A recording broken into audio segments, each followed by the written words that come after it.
So please allow me to begin the session.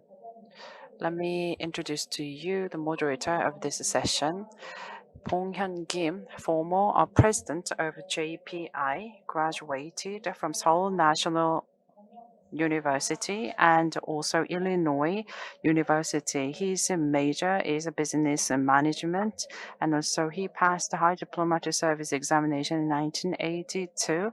He worked at the embassy of RK in major countries. And now I would like to turn my microphone to moderator and the chairperson, Bong-hyun Kim. Good afternoon, ladies and gentlemen, and good morning also for the time differences. Probably one or two presenters will participate by virtually. Probably they are in the afternoon or in the morning.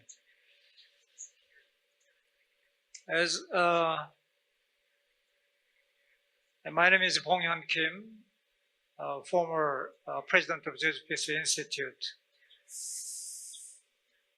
This is my great honor and privilege to moderate this wonderful session. The title of this session is Understanding, Promoting, and Achieving Peace. We know that there are so many diverse research institutes in the world, and they are working for developing various concepts of peace, and also they are working for achieving peace, and also they are working for measuring the peace index, and so many different peace-related research studies are undertaken by many institutes in the world.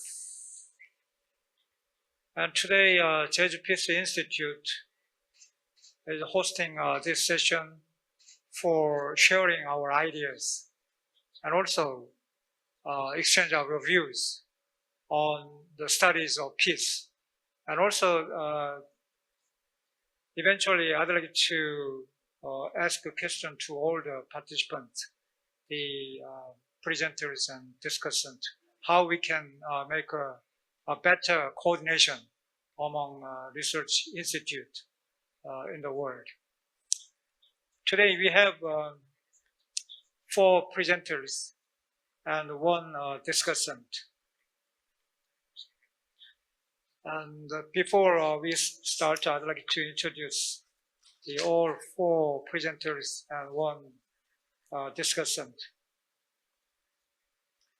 First, Dr.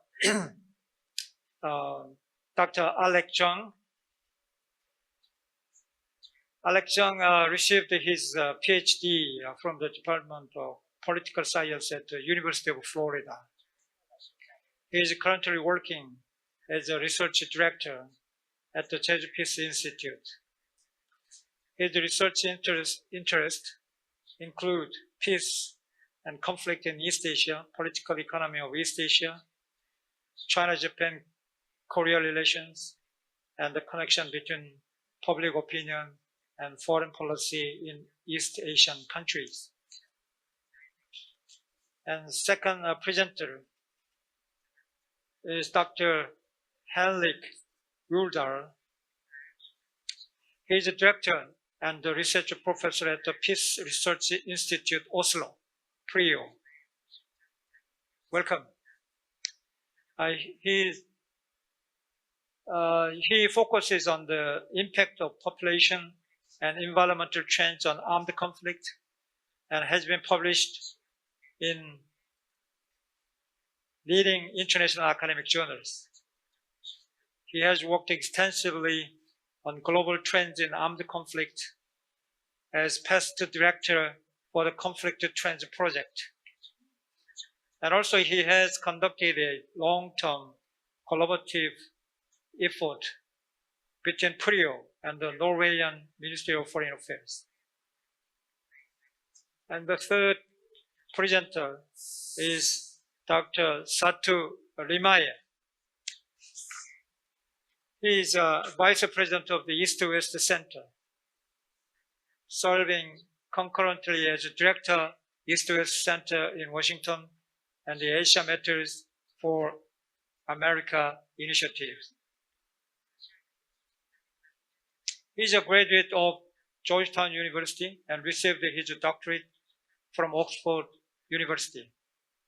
He publishes and speaks widely on Asia-Pacific regional issues and supports various U.S. government, foundation, fellowship, and professional organizations. And the fourth speaker is Dr. Nan Tian. He is a senior researcher with the CIPRI, Arms and Military Expenditure Program, where he is responsible for monitoring and managing the CIPRI military expenditure database. His research interest focus on the causes and impact of military expenditure and civil war. His doctoral thesis is titled Military Spending, Conflict and Development, and explores the relationship between military spending, civil conflict, and economic development. And we have one discussant. Is Dr. Im Hae-yong. He's a researcher at the Jeju Peace Institute. He graduated from Seoul National University. And also he had a doctoral degree from Houston University of the United States. He focuses on the political and the economic transparency and political economy for conflict and peace, and also international politics, especially in the Asia Pacific and Northeast Asian region. Today we have 4 presenters and 1 discussant, and we can listen to all the presenters first, and then a discussant, and I will give 15 minutes to 15 or 10 or 15 minutes to all each and every presenters, and 5 minutes to discussant, and then thereafter we can discuss about how we can promote coordination among the Peace Institute in the world.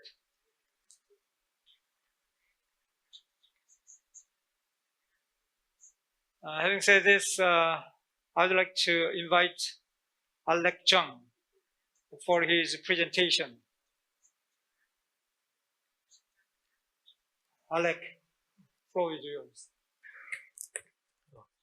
Thank you very much, President Kim, and welcome back to the JPI and the Jejuporam. Yeah. And I would also like to say thank you to Director Odell, Vice President Director Limaye, and Senior Researcher Tian for gladly accepting our invitation to participate in this session. Yeah. As a research director of the JPI, today I'll introduce one of our flagship projects, the Peace Index Project, which is funded by the Republic of Korea Ministry of Foreign Affairs. Yeah. So last year, our moderator, President Kim, worked very, very hard. So Ministry of Foreign Affairs would select JPI as an institute to carry out this project. And thanks to his effort, JPI researchers were able to work strenuously to develop peace index that is different from other existing peace indexes. So to develop our own peace index, first we needed to decide what kind of peace are we talking about here. For instance, what the Global Peace Index developed by the Vision of Humanity measures is close to internal peace, the peace within a country. How much that country is politically and economically stable. But what we wanted to measure was the external side of peace, whether a country is peaceful in terms of its relations with other countries. Is South Korea a peaceful country, considering its relations with its neighbors like China, Japan, North Korea, or United States, with European and other African countries? is United States a peaceful country? Is China a peaceful country? Considering their relations with others. So JPI decided to develop a peace index measuring countries' level of peacefulness based on their relations with other countries. And as I said before, the project was funded by the Ministry of Foreign Affairs, and the duration of the project was about 6.5 months. Well, we won't have enough time to explain all the details of how we conducted our research. So today I'll just briefly focus on briefly explaining our signature project, like what we did and what we are planning to do next. So as a first step, we started by collecting news articles from 28 sources using URLs provided by GDELT, a global database of events, language, and tone. The period chosen was from July 1st, 2019 to October 31st, 2020. So that's exactly 16 months.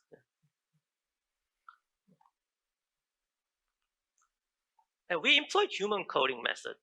We didn't rely on machine coding by just downloading GDELT and using statistical software to analyze and generate scores or indexes, because we heard that GDELT has some validity issues and some controversies that are not addressed yet. So rather than using GDELT for our own convenience, we decided to go with the human coding method, and which was time consuming, but we thought it was worth it because to improve the validity of our research. But we don't have enough researchers or assistants to do all the coding by ourselves, so we have to use Amazon Mechanical Turk as a platform that connects us and the coders around the world. And so we uploaded the news articles and asked the coders to interpret, sort out, and do the coding. So with the help of the coders, we collected 14,182 news articles, categorized them according to actors, and then coded them as 1, 0, or -1. Depending on whether the event mentioned on those news articles were positive, neutral, or negative events between the two states. So for instance, if there's a phrase such as United States and South Korea conducts a joint military exercise, then the actors are United States and South Korea, and the event is coded as 1 because conducting a joint military exercise is a cooperation, it's a positive event.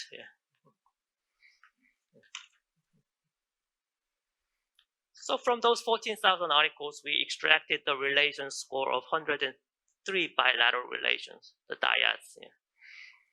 Those dyads include like US, China, South Korea, China, Japan, South Korea, like United States, Great Britain, etc., etc. And when certain dyads have more events than others, it means there were more frequent and numerous interactions between the two states, whether positive or not, indicating a more intense relationship. For instance, between the US and China, there were interactions and events almost every day throughout the 16 months. That's 500 days. But between, for instance, Australia and China, there were events and interactions 200 days out of 500. So that means US-China relations is much more intense than Australia-China relations. And we obtained the daily, weekly, monthly, yearly, and overall 16-month relation score of each dyad. But raw data had too much noise, so we had to apply Bayesian multi-level dynamic linear model to remove excessive noise and smooth the data. And then we calculated each country's peace index by aggregating and averaging that country's overall relations with other countries.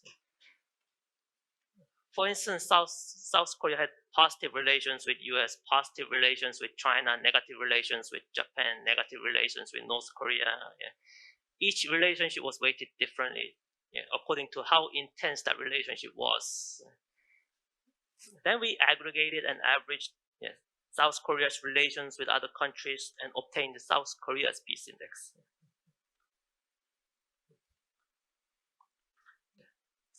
So overall, we obtained the peace index of the following 19 countries and ranked those 19 countries' peace index. And how we interpret the peace index is assuming that you heard international news regarding country A, what is the probability of encountering positive news regarding country A's relations with other countries? So if you look at the ranks, Singapore was ranked first, followed by Indonesia, India, Germany, Australia, Great Britain, Japan, South Africa, and Italy. These countries had positive peace index, which means overall these countries had positive relations with other countries. And what that total observed days measures is how intense that country's foreign relations were, but I'll explain more about that later. So if you look at the table, Singapore had overall positive relations with other countries, but the relations were not intense because it only has 345 total observed days. And meanwhile, South Korea was ranked 14th, followed by US, Russia, China, North Korea, and Taiwan. Well, as shown in the table, United States Peace Index was negative, but it had the most intense relations with other countries than any others in the table. And the result is not surprising because as the leading superpower in the world, United States interacts frequently with most countries in the world. And so one of the issues we need to address is how to judge the outcome. So a country might have a few interactions with others, but most of those interactions might be positive. Another country might have frequent interactions with others, but those interactions might be full of conflict and disputes. In that case, can you really say that former is more peaceful than the latter? Like, is Singapore really the most peaceful country in the world? Is Singapore more peaceful than the US by its nature, or is it merely because Singapore only has sporadic interactions with other countries? Like, fewer interactions you have with others, less likely you are to build hostile relations with others. But more interactions you have with others, more likely to have conflict with you. So as of now, that's a judgment call. Whether we should just focus on the absolute value of the peace index, or whether we should find ways to incorporate intenseness of the relationship into the index. That's one of the decisions we have to make.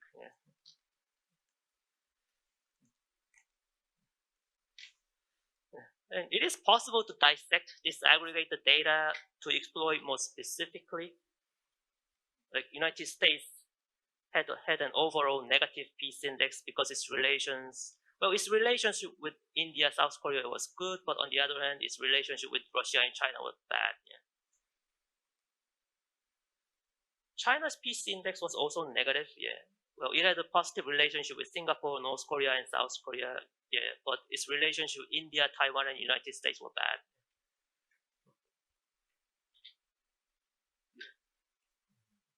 South Korea's peace index was also negative.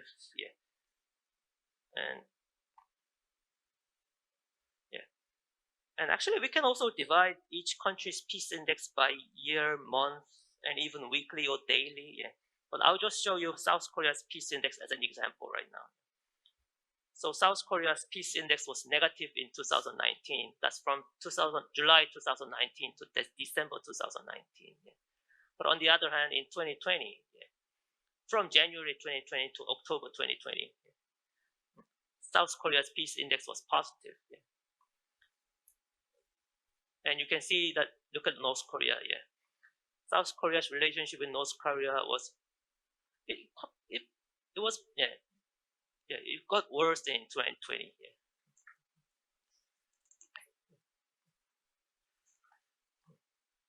So in short, we are going to continue this project again this year because we want another round of funding from the Ministry of Foreign Affairs. And we're going to talk more about this later when we have discussion. But we are planning to make some quantitative expansion in terms of the number of countries we deal with. For instance, we only had calculated the peace index of 19 countries last year. So this year we're trying to expand the number of countries to around 30 or 40. We are trying to include all the G20 countries and OECD countries. And we are also going to try and make some qualitative improvements as well. We don't have any idea.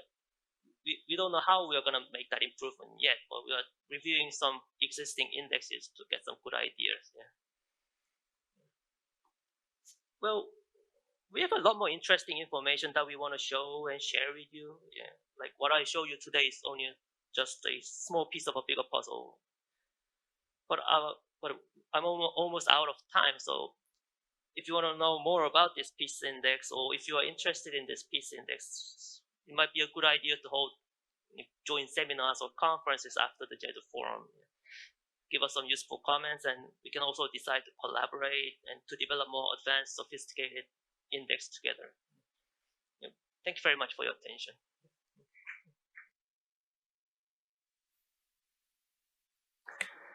Thank you, Alex, for your very experimental and pioneering presentation. Before I give the floor to Alex Alexandra, I'd like to ask just a very short and simple question to you, Alex. And from your presentation, I think this is very technically not easy one which the ordinary people can understand. But I think this is quite useful if we can accumulate the result of your research in 5 years or 10 years, then the data will be very useful for foreign policy makers. The problem is that now you are studying the past performance of the countries. Therefore, the ultimate usefulness of your study should be to predict or assess the future relationship among countries. For example, between Korea and China, and between Korea and Japan, in 5 years or 10 years, not in 5 years, 10 years past, but in the future, how our relationship will be in 5 years, 10 years. How you can make, after all, you should think about this kind of the possibility to predict in the future how the relationship between two countries can develop. How you can bridge your study in the past to your study in the future. Yeah, that's a very good question. As of now, we only have a peace index for like 16 months, so it's too short to make any predictions right now. So as you said, if you can collect data for the past 10 years, 10 years might be still too short. So if you can collect the data for 20 years, 30 years, and that might be long enough to study and predict the future. Yeah, 30 years of data, I think those might be enough. Yeah. So we're working on it. This year this is more like just an experimentation. It was a pilot study, so now we know what to do. Now we have the schematics. So I think it won't take too long to collect data for 20 years and 30 years from now on. So if you finish this project this year, I think we'll be able to make some predictions starting next year. Yeah. Okay, thank you very much for your answer. Anyhow, your study is very pioneering. I'd like to give a floor to the next speaker, Director Henry Odell of PRIO. Thank you very much. And thank you to the Jeju Peace Institute and especially to Alex Chung for organizing this session. I'm very happy to be joining you. It's early afternoon in Oslo, and I wish I could have been with you all physically, and hopefully that will be possible the next time around. My presentation will be on a topic that PRIO and myself have been engaged in for a number of years, relating to how environmental and demographic change affects patterns of peace and conflict globally. This is a topic that has led to a number of research projects as well as publications, and one most fairly recent publication investigates the relationship between demography and peace in the long-term transition to what we often refer to as the East Asian peace, and I'll be referring to some slides and some trends there. This is a chapter that's published in a recent book by Stein Tønneson from PRIA, with a number of contributors from all over the region as well as globally. The background for this interest comes from a situation where we're seeing quite dramatic demographic changes all over the world that have fundamental implications for development, for political change, and for security. We're seeing both shifting demographic weights globally in terms of where the major population growth is happening. We're seeing population aging in what we often refer to as the global north. And we're seeing age structure transitions or youth bulges in the global south broadly. And then we're seeing rapid urbanization. We're having urbanization rates in Europe and Americas of around 80 to 85%, and rapidly urbanizing populations many other places in the world. And the implications of some of these demographic changes have been described by Jack Goldstone in a paper, an article in Foreign Affairs in 2010. So what are the implications for global patterns of armed conflict? And we've heard Alec presenting some broader perspectives on how do we measure peace and conflict. Here I'm referring primarily to what we may call negative peace or armed conflict. So this is the very authoritative data set provided by the University of Uppsala, the Uppsala Conflict Database, which is an open access source that everyone can go onto their webpage and download. And this graph is illustrating the pattern in armed conflicts leading to at least 25 battle deaths per year. From the period 1946 through 2018. And there are different color codes here. And the light blue part here is the conventional internal or domestic armed conflicts, civil wars. And that's the dominating form of armed conflict in the period after the Second World War.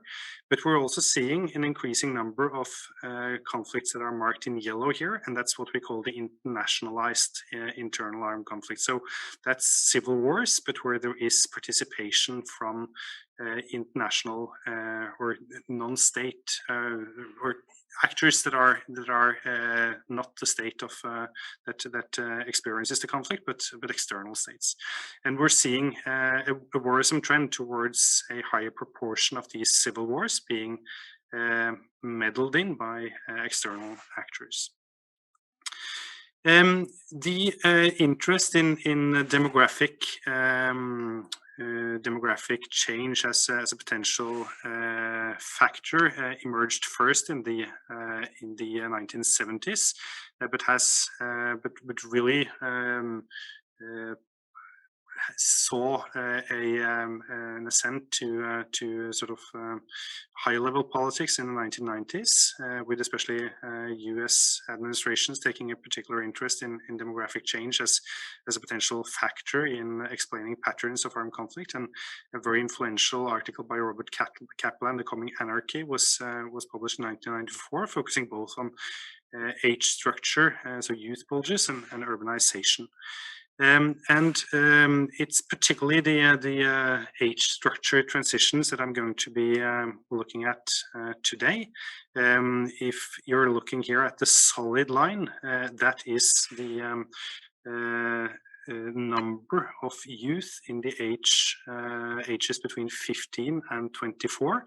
And as you can see, that has leveled out around a few years ago and is roughly at 1.2 billion youth in the world. But if we look at the dotted line, that's the proportion of youth as a share of the adult population. And if we're looking at youth globally as a proportion of the population, that has declined quite significantly since the 1980s. 1980. So it's not so that the entire world is becoming more youthful, but we're seeing quite divergent trends within some, or between rather, the regions, and between countries, and even between regions within countries. If we're looking at this regionally, the bottom line here is the is Europe, and you can see that youth bulges, or the proportion of 15 to 24-year-olds in the adult population, is now down to about 13% on average in Europe. In Asia, it's been a very significant decline, and we're now down to roughly 20%. Also North Africa, which is in many ways sort of a something that's not been communicated well, but where we've seen a massive decline in fertility in many countries, and a declining level of youth, the proportion of youth in the adult population in recent decades. And then you have Sub-Saharan Africa, which is still seeing high levels of youth, but where we're seeing a beginning of a decline, at least in some countries. We know from the literature, the empirical literature, the statistical studies of the relationship between demographic factors and armed conflict, that youth bulges are associated with armed conflict onset. And I did a study back in 2006, but there have been several since that confirm this general association. That does not mean, of course, that youth bulges everywhere are associated with conflict. There are some specific constellations, and I'll get back to that. We believe, although it's difficult to test in a global empirical sample what the mechanisms are, but we believe that this is associated both with low opportunity costs, which is facilitating rebel recruitment, and what we may call a relative cohort size effect, where there is higher levels. When you get greater proportions of youth, larger groups of youth into the labor market, there will be increasing unemployment levels and pressure on wages, which makes both employment more scarce and the salary you earn more limited. So I mentioned the article that I published back in 2006. There have also been other topics covered. Weber also finds that states with large youth bulges have a greater risk of political instability. Norgås and Davenport in 2012 found that states that have large youth bulges respond to this by increasing repression.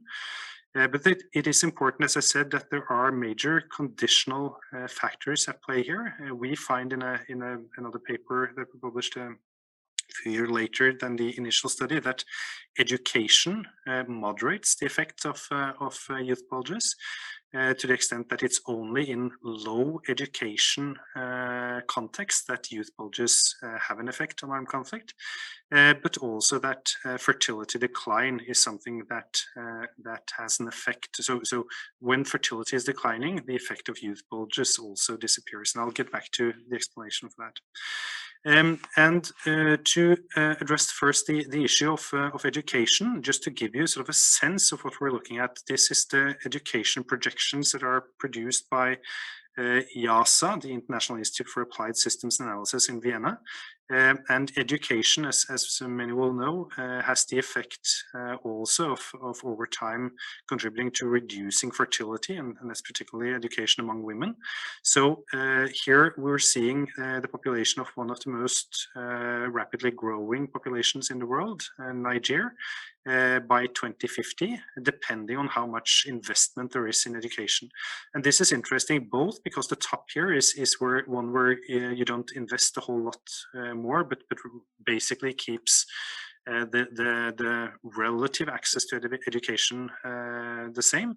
And the red part is here is in the population pyramid is those without any education, and then you have the yellow with primary education, and then the blue with secondary and tertiary education.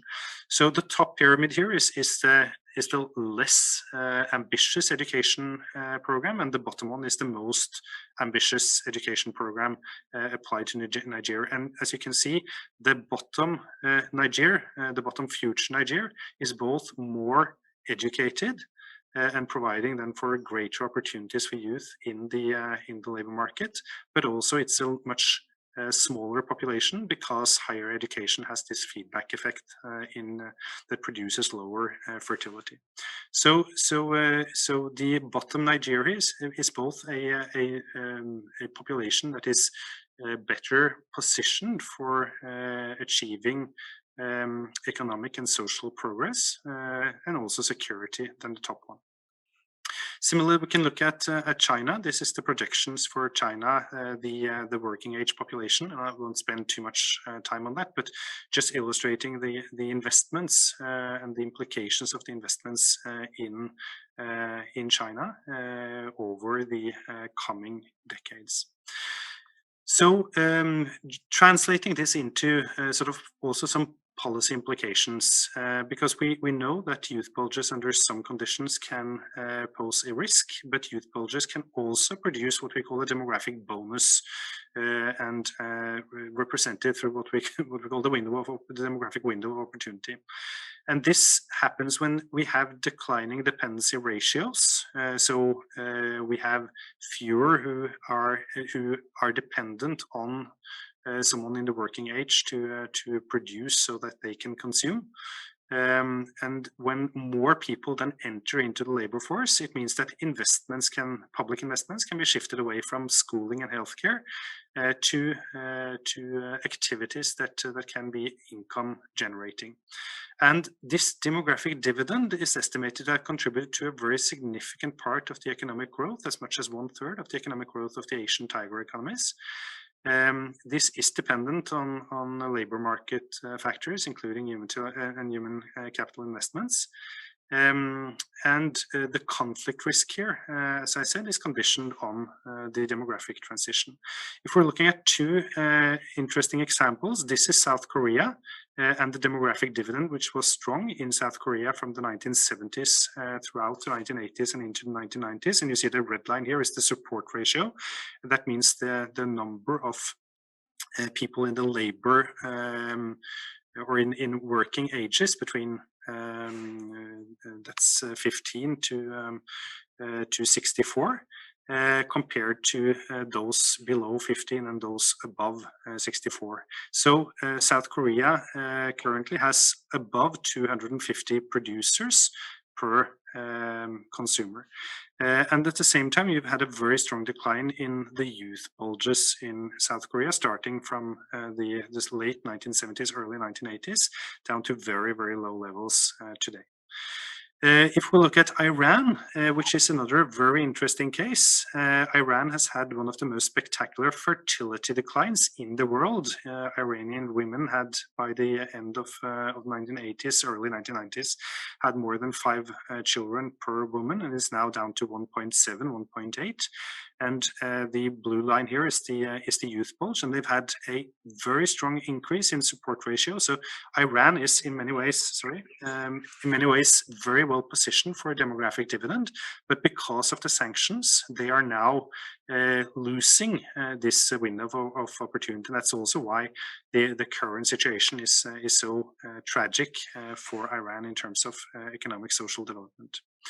And then I just wanted to point to one particular challenge in some East Asian countries that many of you will be aware of, and that's the gender imbalances, primarily then caused by sex-selective abortion. If you look at the green line here, this is the number of, shows the ratio between boys and girls born in Western Europe, or Northern Europe rather, and it's the normal biological expectation is 105, 106 boys per 100 girls, but what we see in some countries is that there is, because of the strong preference for girls. There has been a quite significant increase, first in the Republic of Korea, and then China, which is at around the turn of the century, had a strong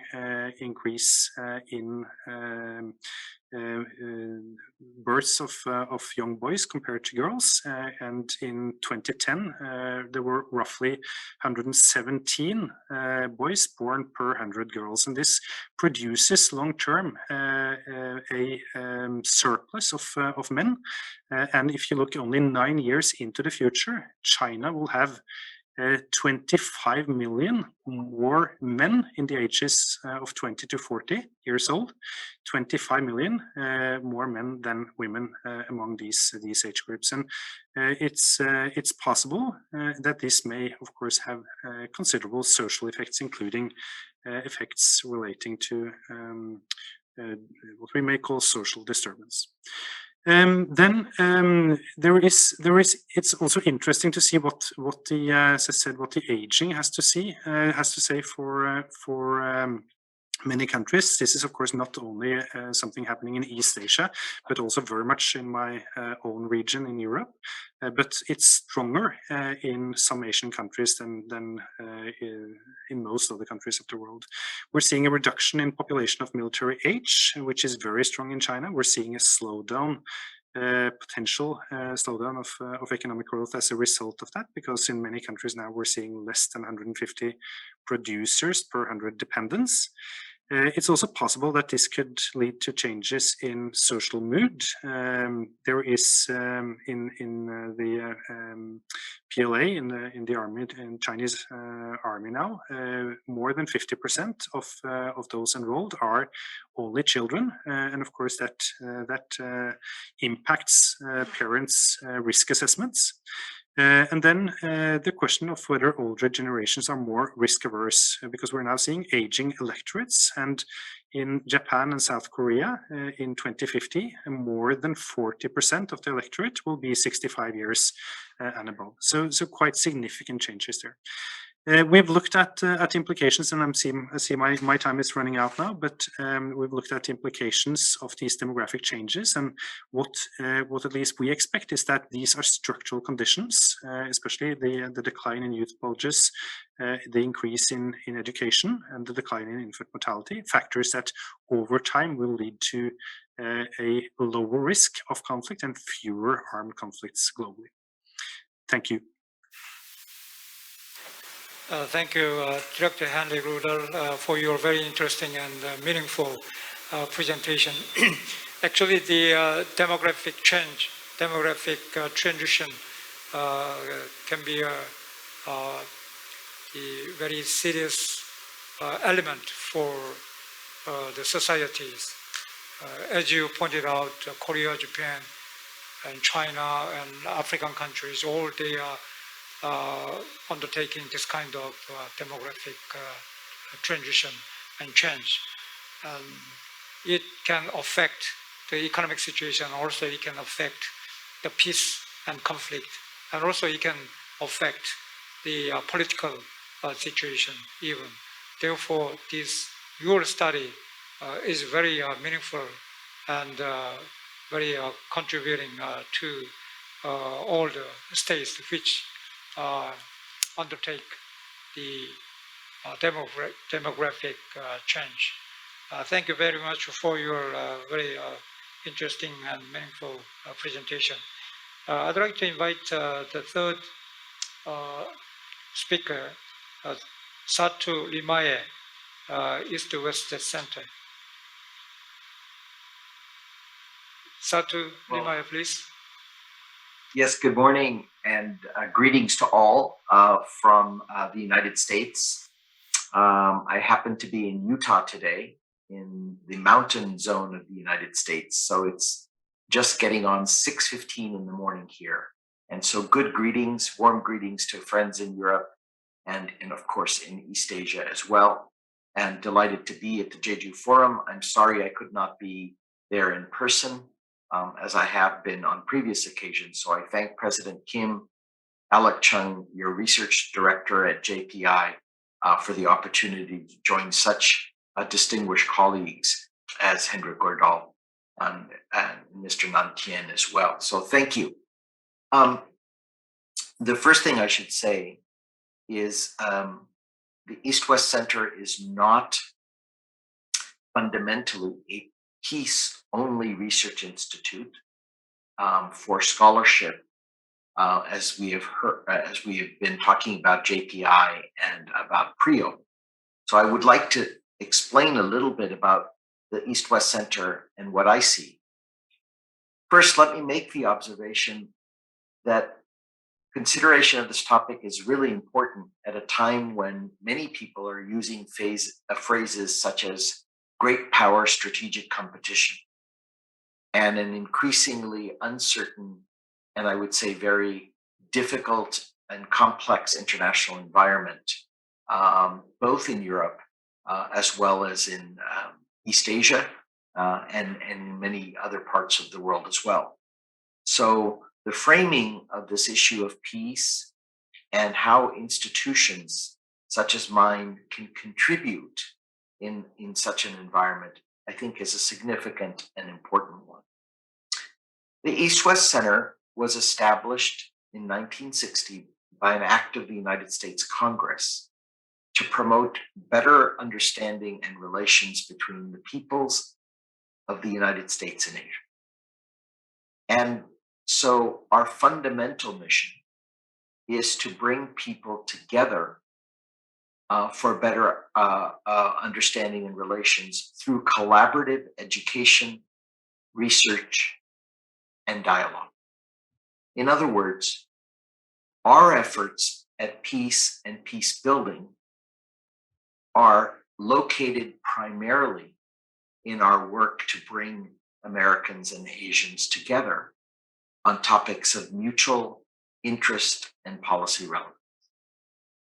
So the outcome of our research is important, but most fundamentally is getting Americans and Asians to work side by side with each other. And given President Kim's comments and Mr. Chung's comments about opportunities to cooperate and collaborate, I welcome ideas about how the East-West Center can bring together some of the work being done at CIPRI, at PRIO, and other institutions for mutual exchange regarding our lines of work. There is one project that we're currently doing that I would like to highlight, and that is called the Asia Matters for America project. And I've put the links in the chat session earlier, but it's very easy to find on the internet. It's asiamattersforamerica.org.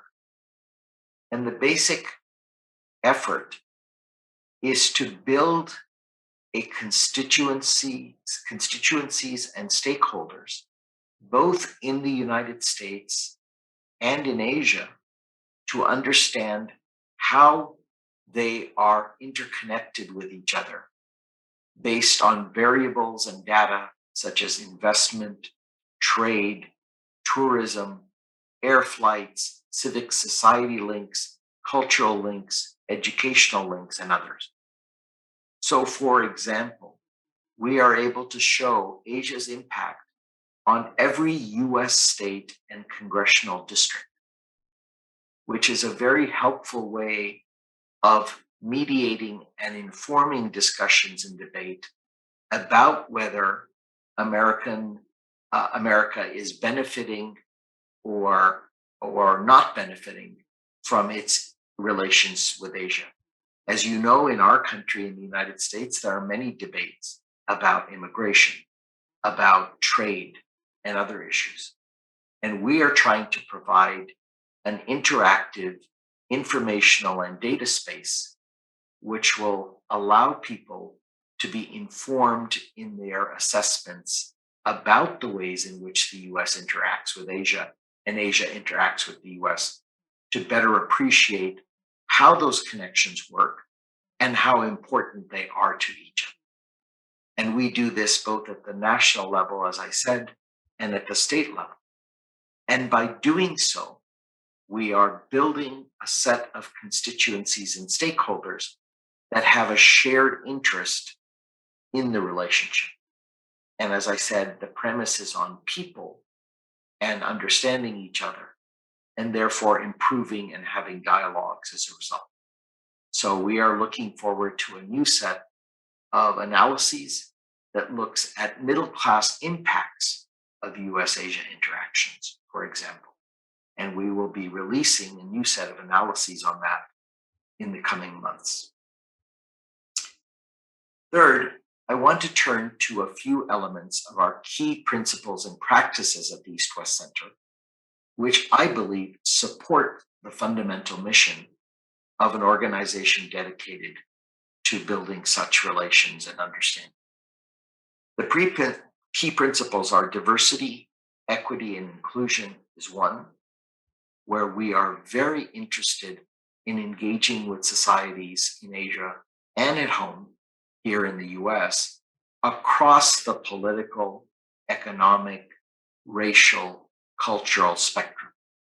We want to have a variety of institutes, not just elites, not just government officials. So our institution, I think, is very key in bringing together artists, senior policymakers, academics, youthful groups, national groups, etc. The second principle is mutual respect.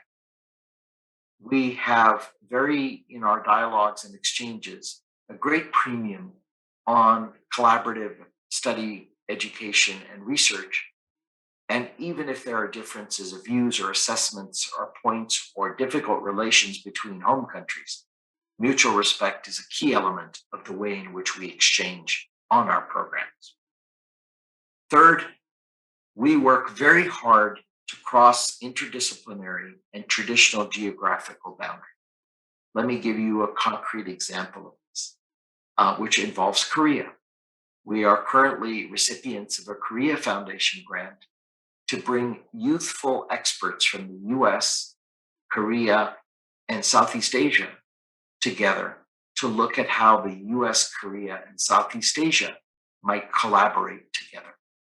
This is not a traditional element of US-Korea engagement, which is focused on other elements, but by crossing disciplines with economics, security issues, commercial issues, plus crossing geographical boundaries of US, Korea, and Southeast Asia, we are trying to create a new set of constituents and stakeholders in this trilateral relationship. In terms of practices, there are three elements that I would flag. First, partnerships and collaborations inform everything that we do. We are not a traditional think tank in the sense that we do not produce policy papers from just the American side in order to inform what US policy should be. A concrete example of this is a recent report we did on the 2020 elections and the discussion of Asia in those elections. Not only was there an American assessment of the Asia debate in those elections, but we then systematically interviewed our Asian colleagues throughout the region for their insights into our elections and the Asia debate in order to include them in the report so that we would have both an Asian and an American perspective. The second practice that we continuously engage in is consultative agenda setting. So I was very interested in Mr. Odell's peace index, demographic work, and Alex Chung's peace index, because I thought it would be wonderful to get a group of American and Asian experts to investigate those findings and offer perspectives that may not come only from the data set. Now, I'm sure some of that has already been included in Mr. Odell's work based on the references I saw for the citations, etc. But I wondered what a dialogue between the US and Asia on those findings would look like, given other polling data which suggests high concern about potential for conflict, for example, in the South China Sea or the East China Sea or across the Taiwan Straits. So I was wondering how we might use that wonderful work similarly with the Peace Index and understanding better how countries, depending on their rank, would view their relations with others in the context of the findings of Mr. Chung. And third, we really try very much to be policy relevant. Because we are an organization supported by the US Congress through partly a State Department appropriation through the Congress, we are very conscious that we are engaged in policy relevant and public discourse that is open and available to all. So there is no closed work, classified work, or any of that work. We want everything to be seen, discussed. We want our data sets to be completely available so that people can engage in those discussions openly, frankly, and with full transparency.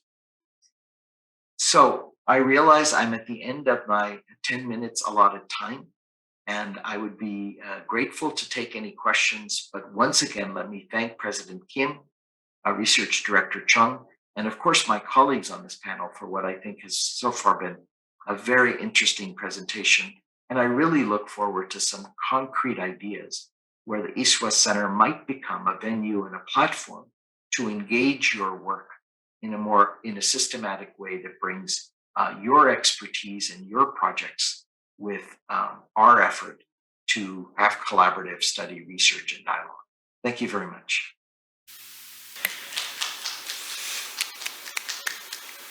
Thank you, to you all for your very comprehensive and useful presentation about East-West Center. Actually, Jeju Peace Institute, when I was the president, I started to learn about East-West Center for modeling Jeju Peace Institute in the future. But anyway, thank you very much for your participation in this session. And at the last moment, I will give a chance to you for explaining how you can promote more collaboration among Peace Institute, include Jeju Peace Institute. So next, then I will give floor to Nan Tian from CIPLI. He's going to present about military expenditure and peace disarmament. Good morning, good afternoon, and good evening, everyone. And thank you for this wonderful opportunity to present some of the work that myself and my colleagues have been doing over the past couple of years. Special thank you to JPI for organizing this wonderful event. My presentation will mostly focus on exploring the issues around military expenditure and how we can use this to promote peace and disarmament. I'd like to start by just introducing some of our work. Of course, our work at CIPRI is really about collecting country information, country military spending information, and offering both a country, regional, and global trend analysis. Every single year, in April, we publish our results in a fact sheet summarizing these data points. But of course, this is not the core product. The core product that my team is responsible for is very much the open and freely accessible database that's provided. And as of now, our database covers 168 countries for the period 1949 to 2020. For those of you that might be aware of CIPRI, the military expenditure data has been a core topic of CIPRI since its foundation in 1966. The rationale was to provide essentially impartial information on armaments to be used for a basis of disarmament discussions and proposals. And of course, this was during a very controversial time when we were trying to explore the issue of arms race and attempts to stop it. And so in order to fulfill this gap in research, CIPRI started collecting this information and over time has become one of the few authoritative international sources of military expenditure data. This project, of course, initially started by simply collecting the spending information, and of course offering just spending trends, both long and short term, for country, region, and the world. But this aim has essentially broadened and expanded over the years to include two important discussions, which is really much linked to peace and disarmament. And one of this is to present essentially this data in an opportunity cost form as a way of essentially military spending as a percentage of gross domestic product of the country. And this presents the data in an opportunity cost way, where it shows and indicates the opportunities foregone by a government's expenditure that used for military purposes. And this point has often been taken up by the UN as a way to, in its mandate, to push for the reduction of what they call excess military spending. And of course, in the context of peace and disarmament, it's arguing for the different use of the same resources to spend on aspects that could be more socially beneficial. A common theme of this is instead of spending this resource on the military, but how does it go towards achieving the sustainable development goals?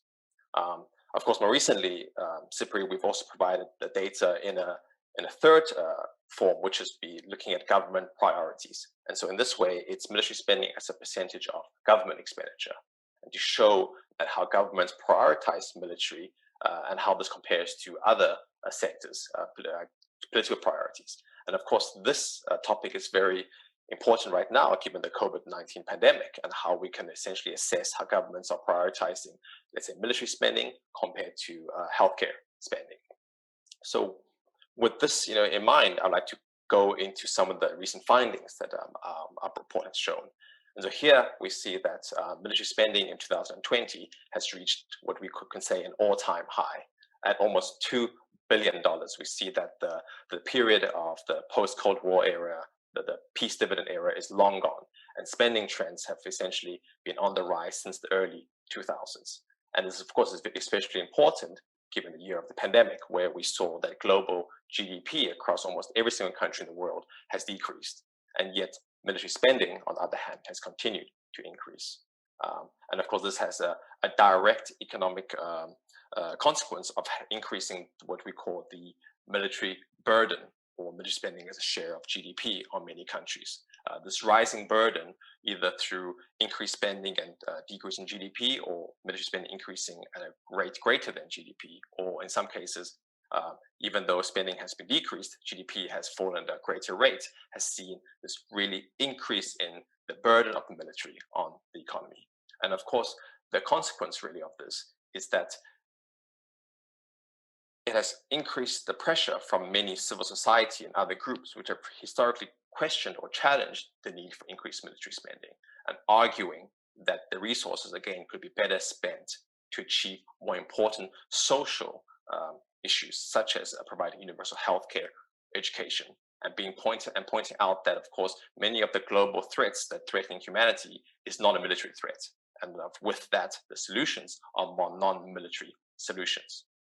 However, we would have seen is that there's been a counter-argument on the other side, often from national, transnational defense establishments, where we even seen speeches by the EU Commissioner Josep Borrell cautioning this decrease in military spending in this context of the COVID-19 pandemic, warning that Europe essentially does not want to go into a post-2009 economic financial crisis situation where spending was cut, and arguing that this would affect the European security or European military capabilities. And so what you really see from this is that in the first year of the pandemic, military spending has, in the case of Europe, we see an example here, has increased 28 of the 34 states, spending has increased. And of course, as a consequence of the pandemic, the burden of the military burden is at the highest point in the last 2 decades. And so essentially a significant issue on not only security and peace, but also the economic, the burden of the military.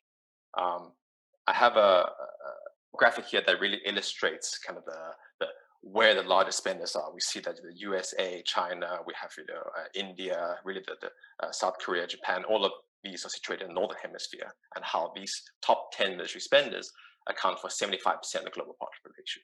So if these countries are the ones that are continuing to see what we see an increase in spending, this will really drive the trend going forward. And of course, this brings about an important discussion that at CIPRI we've been considering is the implications of this, and how, of course, our work has always been about promoting disarmament, providing this information to promote discussions on disarmament and peace. And so the question is, should one be promoting the disarmament or decreasing military spending for the top spenders, or should it be for, of course, all countries? And of course, depending on which way you go about this, it might have very different impacts on the successfulness of how this goal could be achieved. And of course, the related question that we've had a discussion with the UN about is how can we incentivize countries through our data and findings to promote disarmament? And the question is, how can we incentivize these larger spenders as a way to decrease their spending? Maybe through a way of using the saved resource as some sort of official development assistance and reach what often we have been targeting, been agreed as a target is 0.7% of GDP that's given as ODA. And so this really puts the point across that spending is at an extremely high amount, with dominated by some of the 10 largest spenders in the world. Here, this graphic is very much from recent data from 2020, and really shows the economic cost of the pandemic on military spending, where we see here that the percentage points change in the military burden or military spending as a share of GDP. And you see that the red really shows that the burden of the military on the economy has really increased for the majority of countries around the world, but only a few there with the blue color showing a decrease. And of course, this very much brings the point that the burden, paying a higher burden on the economy is not only a cost for other social spendings, social programs, but also it is a much larger and cost on a country's economy, but also the sustainability of this increase in military spending in the years to come. One interesting point I would like to discuss, illustrate, is also this idea of how an increase in one country's spending can have some sort of profound destabilizing effect on the region or even the world as a whole. We see here in the example that China has seen a substantial rise in its military power, partly because of its increased military spending, and how this essentially has had a profound impact on not only the region, but the world. What we have noticed is that countries such as Japan, Vietnam, Australia have really started to notice this rise in China and add into its defense and strategic white papers that the threat of China is really an issue that is also driving their military spending to increase. And so in a region where the narrative is very much dominated by talks of threat perceptions, arms buildups, security assessments, but not rather one of what we think about is peace, disarmament, cooperation. And so a simple graphic like this really, and with the simple idea of military spending and its impact, it really has shifted what we have seen as the narrative within just a simple region, let's say Asian Oceania. Of course, I would like to state that I think my time is almost over, but an important aspect of what CIPRI we do is that, of course, our work is more than just simply looking at trends of military spending. We recognize that providing this unbiased and authoritative data is not enough, that we must try and consider broader research aspects and ways how we can promote peace and disarmament. And some research ideas that my team and I have looked into is trying to understand the conditions through which countries have high military spending and how this impacts peace and armament. And so we looked at the role that democracies might play, especially in the area when we call that the third wave for authoritarianization, how democracies might play a role in lowering military spending. And of course, secondly, trying to understand the conditions through which post-conflict societies military spending is affected or impacts these countries, what conditions in certain countries that might lead to a decrease in military spending, and of course, the shift in resource to other more social needs. The relationship between military spending and armed conflict. And of course, considering the burden and priorities already discussed, one final point I'd like to mention is we've recently been in contact and discussions with UN Women and trying to look at the role of gender and how this might impact military spending, and the inclusiveness of how women should be included in the decision-making processes of how these spending decisions are being made. So with this, I'd like to just stop here and thank you for your time. Thank you, Nan Tian, for your very timely and relevant presentation. I think military expenditure and military spending is very, very important topic in our discussion for making peace.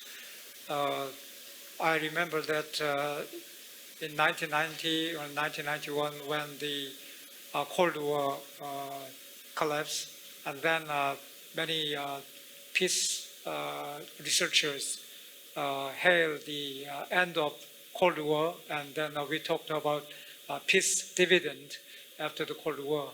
But after all, after the Cold War, still we have many different kinds of conflicts, and therefore we cannot use the peace dividend for other areas which require the urgent the assistance. For example, the poverty eradication and education in the developing countries.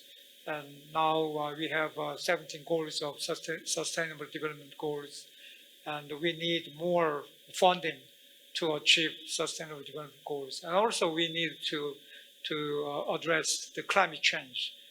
We need a lot of budget for climate change, and also we need a lot of international cooperation, multilateral cooperation to address climate change. But if this military spending increasing, then how we can mobilize funding for sustainable development goals and climate change?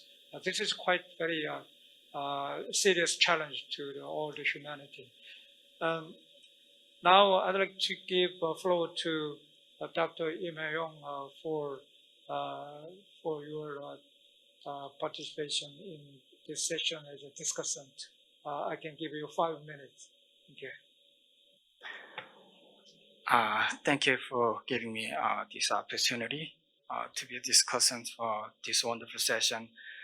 When Alex asked me to be the discussant for this session, my job is not so much as giving critical comments on those presentations. It's more likely to cheer up the works of this joint session. And so CPRIO and East-West Center and also Jeju Peace Institute, we are doing great job, and we need to have this kind of session more regularly. And so this basically all the we had 3 research presentations and 1 program presentation. So to know the causes of violence, it's really important to us, because we can find some solutions to internal or international conflicts by digging into those causes. And so let me just briefly talk about my impression, also some of my questions for your presentations. And first, Dr. Alex presented how to measure peace between countries by using the big data called the GDELT, or also some subjective experimental research using also MTurk. And this was impossible almost 10 years ago, and I think this is a really impressive job. And but for the next step, I think you needed to enhance the applicability of the concept peace. The peace index by using these methodologies really means peace, or it could be meaning something else. And for the next presentation, Dr. Henrik Odell, he presented demographic explanations for violence and conflict.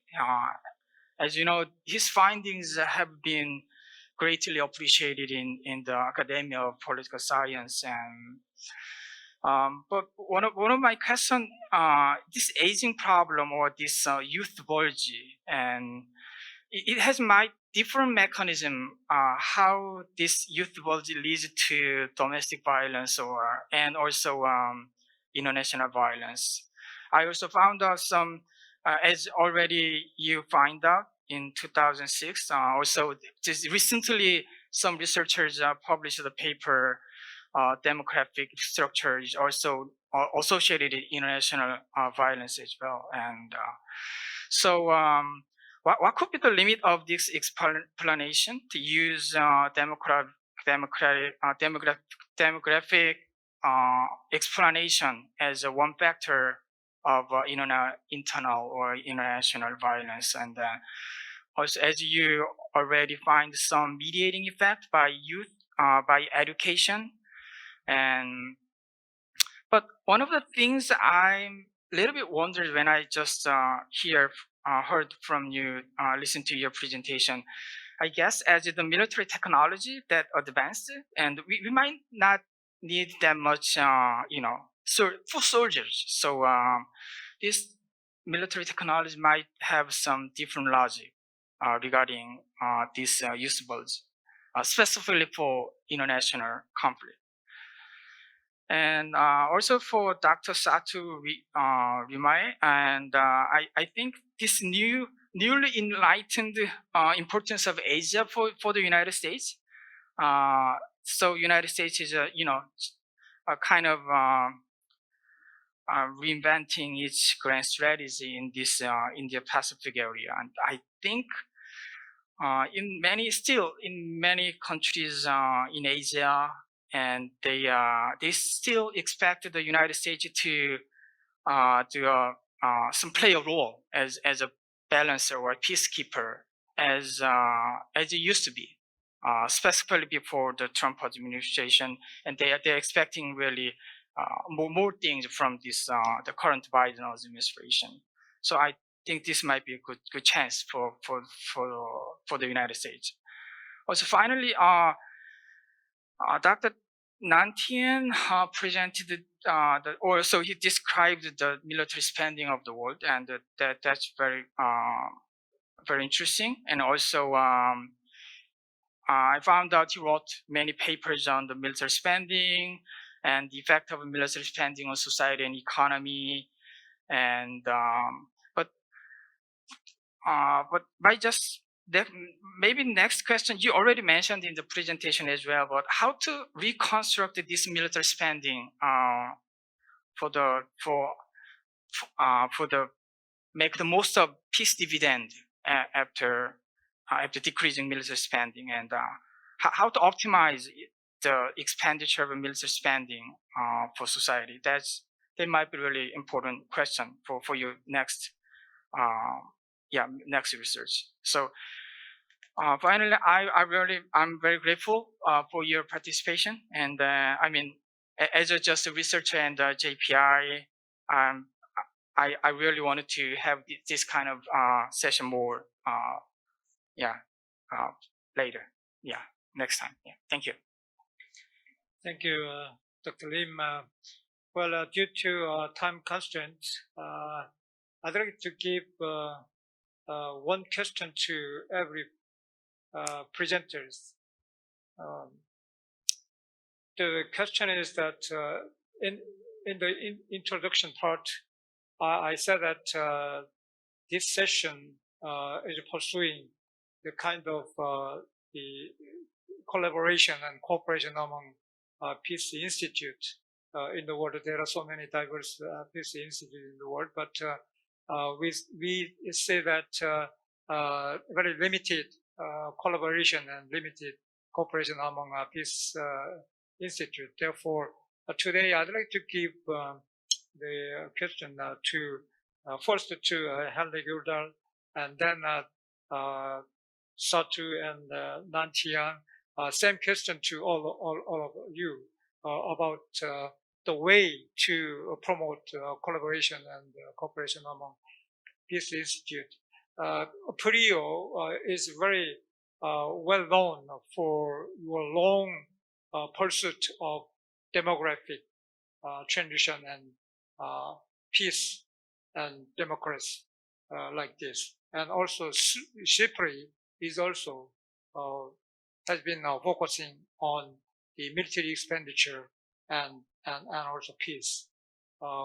Therefore, the Jeju Peace Institute is now pursuing making a new the area of measuring peace, so-called peace index. We'd like to set up peace index. And I think all those three institutes, including East-West Center, we can develop some kind of new area for collaboration or cooperation.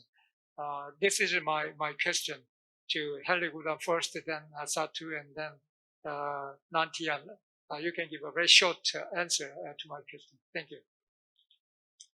I will. It's a big question, and I'll try to be brief. But I think this type of venues is a very important first step, and hopefully we can also, as I said initially, meet physically, because being able to exchange ideas like this also identifies what the areas of collaboration is, and exchanging researchers. We have, of course, had a long relationship with CIPRI, which is a sister institute of PRIO. I've had the pleasure of being a guest researcher at the East-West Center campus in Honolulu for a year. So I think that this kind of exchanges, this kind of meetings is absolutely essential for that, building that kind of collaboration. And then, at least for PRIO, which is a non-governmental body, we need to do this bottom up through developing research projects together, identifying funders, finding common ground, and then thinking about publishing together. PRIO also owns and runs several journals, including Journal of Peace Research, and I would certainly encourage you to engage with the kind of journals that are in this domain as a way to again identify common ground. So I think there is multiple ways, and we don't have time to discuss this in depth, but I very much welcome this initiative, which I hope will be the first step towards more systematic collaboration. Thank you very much again for organizing this. Thank you. And Satu, stay, you are there? Oh yes, I'm here.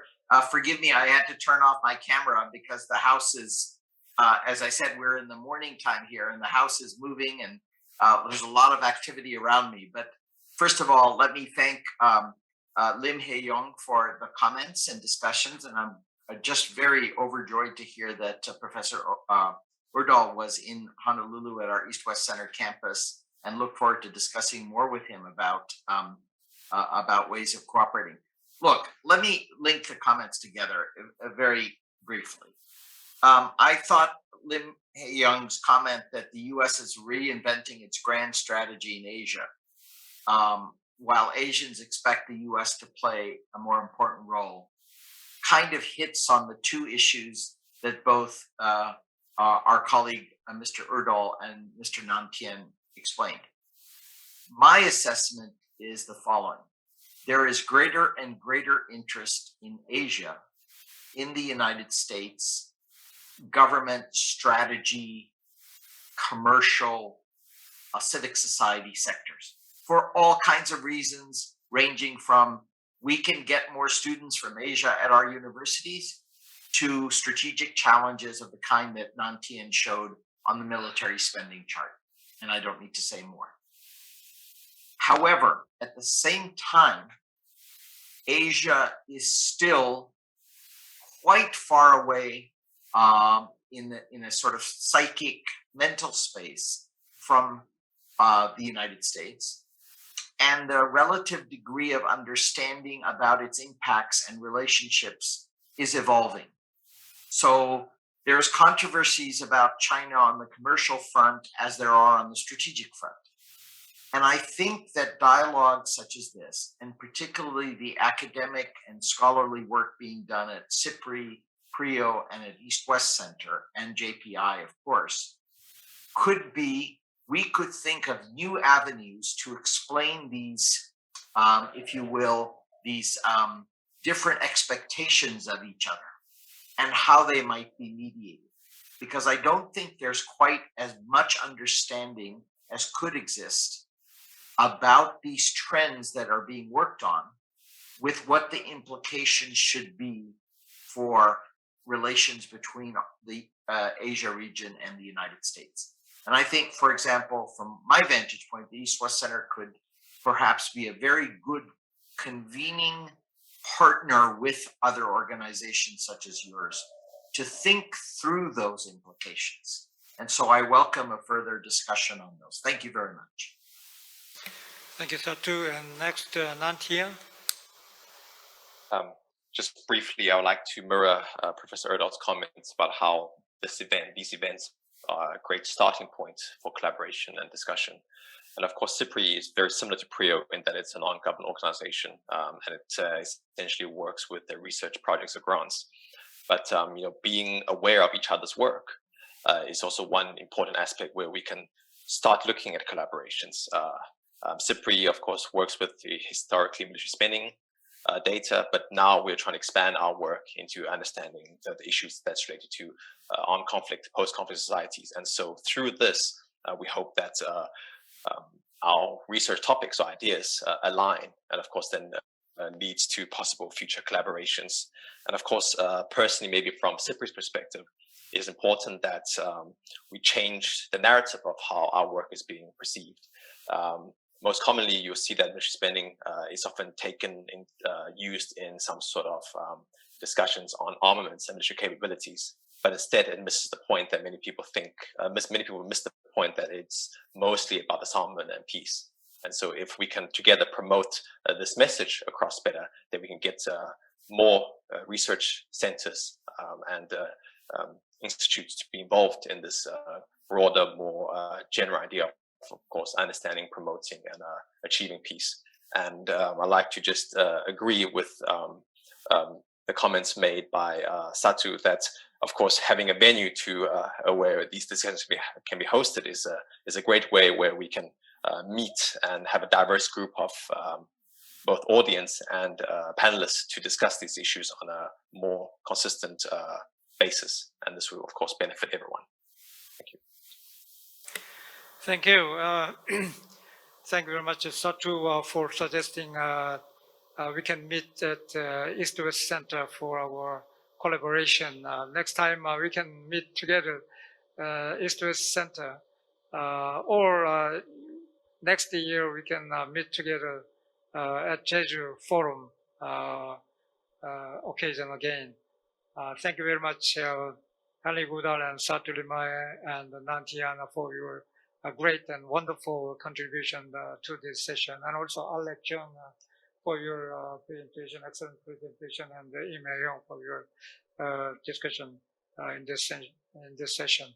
Thank you very much for all, and I wish you well, and I hope you can make much contribution to the world peace. Thank you very much. Thank you. Thank you.